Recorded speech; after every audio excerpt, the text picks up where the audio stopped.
ఈ వీడియోలో 'the force' movie review అయితే తెలుసుకుందాం. ప్రెజెంట్ ఇది నెట్‌ఫ్లిక్స్‌లో స్ట్రీమ్ అవుతుంది. తెలుగు లాంగ్వేజ్ ఉండదు. ఇంగ్లీష్ సబ్‌టైటిల్స్‌తో అయితే చూడాలి. డ్యూరేషన్ వచ్చేసి 2 అవర్స్ 4 మినిట్స్ అయితే ఉంటుంది. స్టోరీ ప్లాట్ వచ్చేసి ఒక 19 ఇయర్స్ అబ్బాయి తన లైఫ్‌లో ఎటువంటి గోల్స్ పెట్టుకోకుండా చాలా రెక్‌లెస్‌గా బాధ్యతలేం తీసుకోకుండా ఉంటాడనమాట. అలాంటి వ్యక్తి సడెన్‌గా చేంజ్ అయ్యి రెస్పాన్సిబిలిటీస్ అన్నీ తీసుకొని ఒక మంచి వ్యక్తిగా ఎలా మారాడు? అసలు తను ఏం చేశాడు? వీడి చుట్టూరు నడిచే స్టోరీయే 'ది ఫోర్స్'. ఇక ఫుల్ రివ్యూలోకి వెళ్ళిపోయే ముందు మీరు కనుక ఛానల్‌కి కొత్తగా వచ్చుంటే వెల్కమ్ టు స్క్రీన్ స్పేస్. వీడియోని ఖచ్చితంగా లైక్ చేయండి. Theatre reviews and Telugu dubbed movie రివ్యూస్‌తో పాటు ఓటీటీలో రిలీజ్ అయ్యే other languages movies and web series reviews కావాలి అనుకుంటే ఛానల్‌ని ఖచ్చితంగా సబ్స్క్రైబ్ చేసుకోండి. ఇక ఈ మూవీ విషయానికి వచ్చేస్తే ఇట్ వాజ్ ఓకే భయ్యా! ఏ డీసెంట్ వాచ్ అనిపించింది. అది కూడా అందరికీ అయితే కాదు.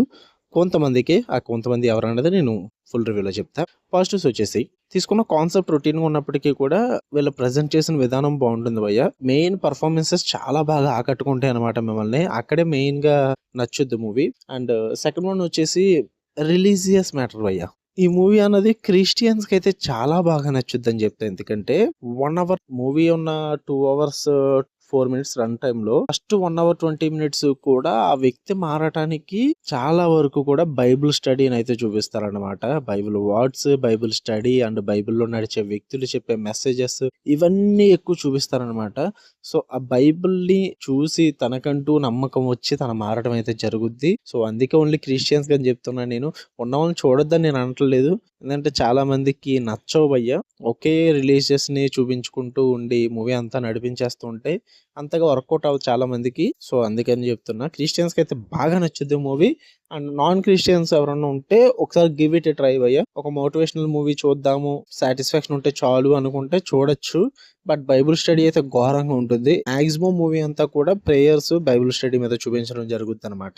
అండ్ లాస్ట్ 35 మినిట్స్ అయితే మంచిగా సాటిస్ఫై అవుతారు భయ్య. అందులో అయితే డౌట్ లేదు.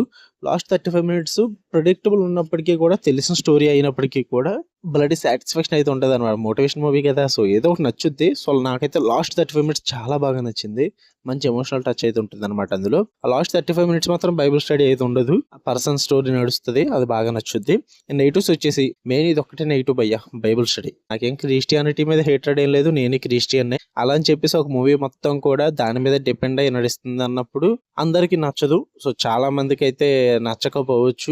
ఎందుకంటే ఒక వ్యక్తి 19 ఇయర్స్ కుర్రవాడు మంచి వ్యక్తిగా మారుతున్నాడంటే మోటివేషనల్ మూవీ కాబట్టి అందరూ చూద్దామని అనుకుంటారు. సో, చాలా మంది క్రిస్టియానిటీలో ఉండరు. చాలా మంది హిందూస్ ఉంటారు, ముస్లిమ్స్ ఉంటారు. సో, వాళ్ళందరూ మూవీ చూసినప్పుడు ఏంట్రా ఫస్ట్ నుంచి లాస్ట్ వరకు కూడా క్రిస్టియన్స్ గురించి మాట్లాడుతున్నారు అన్న ఫీల్ అయితే వస్తదనమాట. సో, అందుకే నేను అది ఒకటి కొంచెం నెగిటివ్ అనిపించింది నాకు. అంటే ఇదే మూవీని రిలీజియస్ వేలో కాకుండా వేరే ఒక వేలో తీస్తే బాగుంది అనిపించింది. సో, అదొకటే నాకు నెగిటివ్. బట్ అలా అని చెప్పేసి చూడొద్దని అయితే చెప్పను నేను. గివ్ ఇట్ ఎ ట్రై భయ్యా. మంచిగా ఫ్యామిలీతో చూద్దాం అనుకుంటే ఖచ్చితంగా చూడండి ఫ్యామిలీతో. క్రిస్టియన్స్ అయితే పక్క చూడండి. మీరు ఖచ్చితంగా ఎమోషనల్ అయితే అవుతారు. నాన్ క్రిస్టియన్స్ అయితే మీ ఇష్టం. నెట్‌ఫ్లిక్స్‌లో ఉంది. Purely family watchable. జీ5లో కూడా ఉంటుంది. మీకు కనుక రివ్యూ నచ్చితే వీడియో లైక్ చేయండి. ఛానల్‌ని ఖచ్చితంగా సబ్స్క్రైబ్ చేసుకోండి. For more interesting videos tap the bell icon. Love you all. By.